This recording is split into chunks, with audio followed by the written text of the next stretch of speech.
Bueno, hola, ¿cómo están? Estamos en la clase 20 y ya vamos llegando al final de esta materia que hemos venido desarrollando, que es análisis estructural o psicología del dibujo y la expresión gráfica, tanto libre como pautada. Es decir, lo que estamos viendo, lo que estuvimos viendo en todas estas clases, todavía nos resta una más, es articular los distintos posicionamientos de observación ante cualquier expresión gráfica. Las pautas formales, bueno, estuvimos trabajando las pautas de Wolf, eh, los distintos criterios que vamos a trabajar ahora en esta clase, que son las pautas de X.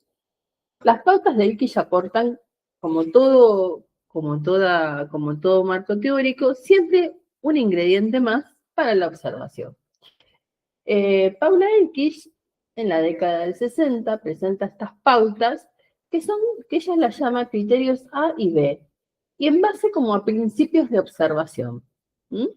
Que en cierta forma un poco también toma, tanto como lo que ha trabajado Hammer con las pautas formales, bueno, todos los desarrollos que hemos venido viendo, ella toma particularmente sus criterios en forma de pares polares. Ritmo versus regla, expansión versus constricción. Bueno, ahora los vamos a ir viendo. Y la idea es entonces que también, como venimos viendo, al ver un dibujo, uno pueda situarse frente a ese dibujo desde, primero como hablamos, desde la contratransferencia, que es lo que nos inspira, que nos hace pensar. Después, haciendo como una segunda mirada, considerando el motivo de consulta, el motivo de la evaluación que estamos realizando. Eso siempre hay que tenerlo, porque uno puede ver la misma técnica y la puedo pensar cognitivamente, digo, bueno, entonces esto es acorde o no a la edad del niño. Puedo pensar emocionalmente, ver indicadores emocionales, puedo pensar si la demanda es en lo interpersonal, qué clases de habilidades sociales y de adaptación al entorno y de formas comunicacionales tiene el niño con su entorno, si lo que quiero es profundizar. Obviamente uno está mirando todo esto al mismo tiempo, pero siempre es importante focalizar, porque de última, el informe que hagamos va a tener que ver en dar respuesta a eso que se solicita, sea la demanda que viene de unos papás que están preocupados por su niño o niña, sea derivado del neurólogo o del pediatra o de la escuela o del psicopedagogo que quiere complementar algunas temáticas que él considere que puedan estar presentes de orden emocional. Bien, bueno, vamos entonces a compartir esta clasecita, que es la 20, y en esta clase, ahí la compartimos,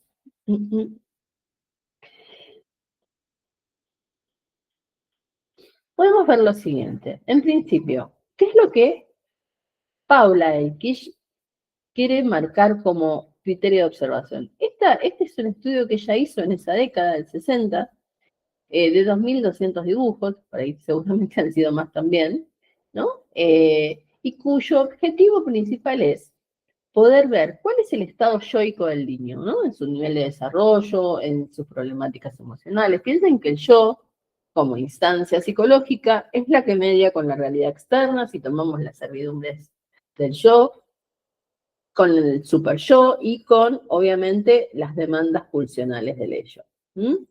Si lo pensamos, obviamente, psicoanalíticamente, pero también cognitivamente, si lo pensamos desde otro marco teórico, cuando evaluamos el yo, estamos viendo también cuáles son los recursos de afrontamiento, las capacidades de adaptación, cómo el niño percibe la realidad.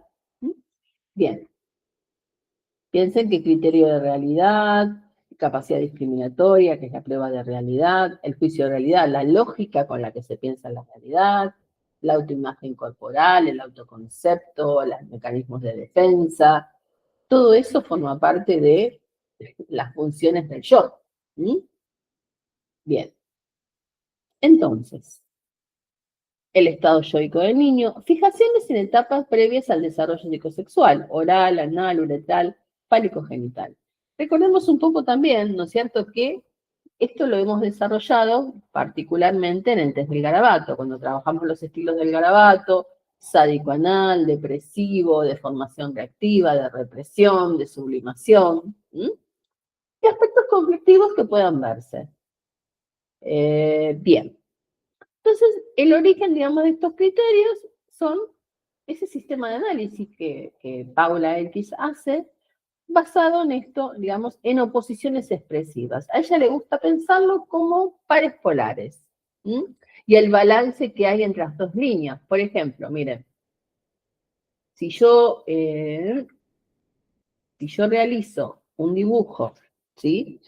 ¿No? Por ejemplo, hago un árbol. Vamos a hacer un árbol modelo niño, ¿no? El tronquito recto, y a veces los niños pueden hacer la copa en arcos, pero también, por ejemplo, así. Entonces, con este primer criterio de pauta yo tengo regla, que tiene que ver con lo rígido, y ritmo, ¿no? Que son todas estas curvas envolventes. Bien, no sé si se ve bien ahí, lo estoy compartiendo. Bien. Bueno, así que siempre los dibujos van a juntar. Ahora, por ejemplo, si yo hiciera este mismo dibujo, esperen que voy a dejar de compartir para que vean ustedes un poco mejor. Vamos a cambiar de color. Si ustedes tienen, por ejemplo, un dibujo, vamos a hacerlo todo recto, ¿no? Hago un dibujo así, un árbol así, tipo pinito. Acá no hay ritmo, son todos movimientos rectos y rígidos. ¿Está bien? Digamos que también es cierto que el niño, en función de sus características de personalidad y su situación vital, va a poner la regla y el ritmo al contenido según lo que se sienta en relación a lo que ese contenido está vehiculizando. Por ejemplo, yo puedo dibujar el cabello de una figura humana con mucho rulito, mucho buclecito, pero sin embargo todos los dedos hacerlos tipo palito. ¿Mm? Entonces, ¿dónde está la rigidez? Bueno, en las relaciones interpersonales. ¿Estamos bien? Bueno, entonces, volvamos de vuelta a compartirles. Vamos. Entonces, la finalidad es describir las etapas evolutivas centradas en estos contrastes gráficos. La aplicación, ella la pensó para una población entre 3 y 12 años, pero fíjense que también son universales observables, la regla, la fluidez, la rigidez de un dibujo, así que puede también aplicarse a adolescentes y adultos. Pero bueno, en rigor de verdad, ella lo pensó porque era la población de pacientes con los que trabajaba en su clínica entre los 3 y los 12 años. ¿Mm? Y uno puede pensar, ¿por qué entre los 3? Y porque piensen que desde lo madurativo, a los 3 años empieza la primera, dos cuestiones importantes, ¿no? El monigote no es solamente la primera forma de representación humana, de la figura humana, del ser humano, sino también es la edad en donde el yo logra su primer etapa, su primer tramo de unidad, ¿no? Pero cuando los que son más chiquititos dicen el auto de Juan, la muñeca de María, y cuando llegan más o menos a los 3 años, donde hay un yo con un narcisismo mucho más marcado todavía, dice mi muñeca, es de mí, ¿no? Bien, bueno, entonces, por eso también los 3 años, donde ya también, si bien la motricidad fina todavía tiene un tiempito más, unos añitos más para consolidarse, pero ya hay una primera también habilidad gráfica mucho mayor. Por eso también en el test del garabato, diagnósticamente podemos hablar desde el test del garabato a partir de los 4 años, ¿no? Porque 2, 3, 3 y medio, nunca, acuérdense como hablamos en otras clases, siempre las etapas no se pueden saltear, pero sí se pueden adelantar o atrasar. ¿Mm? Va a tener que ver si combinamos teorías, como lo que habla Winnicott a veces de que ambientes familiares o cercanos más facilitadores, de más estimulación, obviamente hace que el niño avance un poquito más rápido. ¿Mm? Bien, entonces, volvemos de vuelta. Son estas pautas. Estas pautas son así, están por pares polares, ritmo versus regla, y dentro del ritmo, el ritmo va a tener que ver con la espontaneidad, la fluidez del movimiento, la regla va a tener que ver con más control, rigidez, lo normativo, ¿no? No hay mucha cosa de expresividad. En la expresión versus la reproducción, donde el niño puede expresarse emocionalmente a través de sus dibujos, o bien se limita a copiar y repetir estereotipadamente un mismo movimiento. Entonces, todos los principios son estos: ritmo, regla, complejidad, simplicidad, expansión versus comprensión, integración versus desintegración, realismo versus simbolismo, que después lo van a ver mucho más explicado. De todos modos, siempre como cuando tienen dudas pueden preguntar lo que necesiten. El ritmo implica, por ejemplo, esto, ¿no? Cualidades de flexibilidad del trazo, la espontaneidad. ¿Vieron? Por eso es tan importante el test del garabato, ¿no? Porque un poco es uno de los, particularmente me parece que en este tema, permite ver muy claramente esta expresividad del ello positivamente, o nos referimos a movimientos sádico-anales, angulosos, ¿sí?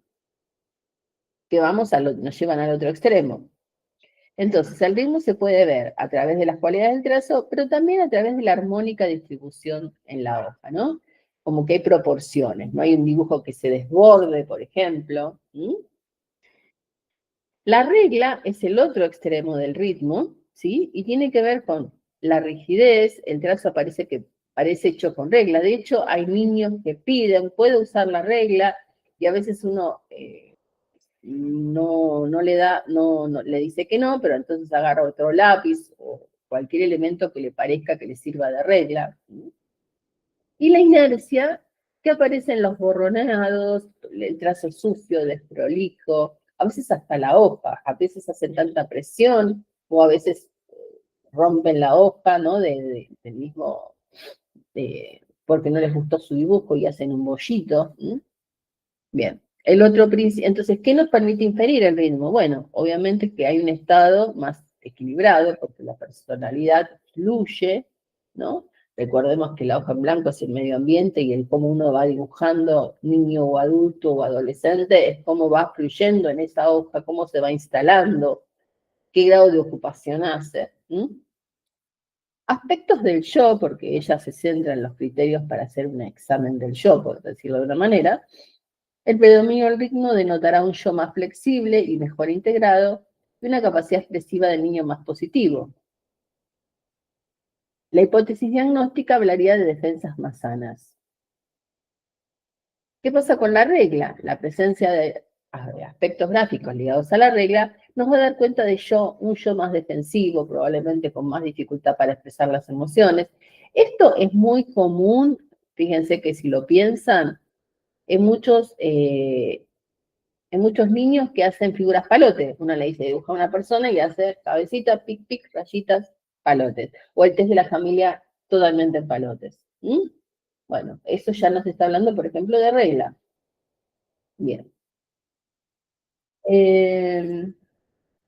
La hipótesis diagnóstica, entonces, cuando aparece más la regla, aparecen defensas más obsesivas, pueden ser de carácter fóbico también, más rigidez.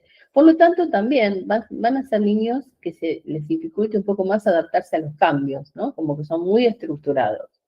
Bueno, después el otro criterio es la complejidad versus la simplicidad. En los niños, acuérdense que la evolutiva, que así después lo vemos, pasa con el dibujo de la figura humana, y con el Bender también, es la cantidad de logros en cuanto a niveles de detalles que va logrando, la precisión que va logrando. Por ejemplo, si hace una casa, no solamente es el cuadradito de la ventana, sino que le puede poner una cortinita, pero a veces es excesivo. Pero obviamente eso también va a tener que ver, en el caso de los niños, obviamente es más factible que un niño de 9 años pueda hacer una complejidad, porque ya tiene los recursos para hacerlo, aunque probablemente también puede no hacerlo, pero que un niño de 4, 5, 3, donde todavía no tiene lo suficiente. A veces hemos visto, por ejemplo, los famosos monigotes, hay niños que hacen los dos puntitos, y está el que le hace pestañitas, cachete, ¿no? Más detalles. ¿No? Un tema que es a mayor complejidad, sí que es una complejidad que no tenga un sentido de ser, ¿no? Sino que tenga un sentido de unidad. Mayor es el nivel de inteligencia, porque los detalles están asociados a la capacidad de observación. cuanto más observador es el niño, más pesca esos detalles del ambiente. Y cuanto más es, o porque le faltan recursos, como puede cuando hay una discapacidad mental leve o moderada, o algún cuadro del espectro de TEA, digamos, ¿no? Donde la observación de la realidad es como menos interesante, como menos atractiva, ¿no? Como que está, por ejemplo, un niño con autismo, está mucho más centrado en sí mismo, en su interior, en lo que siente, y en lo que percibe lo pone ya automáticamente siempre con una distancia, con una desconfianza y a veces con un temor, ¿no? Bueno, eh, para ir finalizando esta clase, que después obviamente van a leer y van a preguntar si tienen alguna duda, después tenemos los criterios de expansión, que expansión acá en ella va a tener que ver con el tamaño, que puede ser a veces un gran tamaño, por ejemplo, hace una parte del árbol, pero desborda. Entonces se supone que el árbol sigue del otro lado, ¿no? Sigue como si fuera arriba de la mesa, con lo cual eso implica lo de ampliación espacio. ¿Mm? Un objeto que estalla, a veces en los varones, cuando hacen el caño de escape y, por ejemplo, hacen el humo, ¿no? Súper irradiante. ¿Mm? Y a veces cuando pareciera, así como cuando en la expansión generalmente va a tener que ver con la derecha, ¿no? La casa no, se hace una casa, pero no se la termina. También es al revés. Cuando viene del lado de la izquierda se puede considerar expansión invertida cuando una parte del dibujo viene del lado de la izquierda. Después, la comprensión es usar un espacio reducido, chiquitito, ¿no? Donde no entra, donde hay figuras como muy micrográficas, o todo, por ejemplo, un Bender, por ejemplo, mira, justamente, a ver si les ubico, un Bender de un niño de 6 años, hecho solo. Generalmente los chicos usan, cuando hacen el test de Bender, cuando copian la figura, usan generalmente toda la hoja, y a veces piden más, ¿sí? Este protocolo que justamente hace poquito vi, había usado, que es raro de ver en niños, o sea, es como muy uno cada, muchos. Entonces, todas las figuras del Bender entraban en esta parte. O sea, eran figuras micrográficas. Estaban muy bien ejecutadas, muy ordenaditas, bastante, la madurez estaba acorde a la edad, pero había un uso comprimido del espacio. ¿Mm? Bueno, terminamos más o menos los lineamientos de esta clase 20. Como saben, cualquier duda que tienen la preguntan. Y bueno, nos vemos en la clase 21. Hasta la próxima.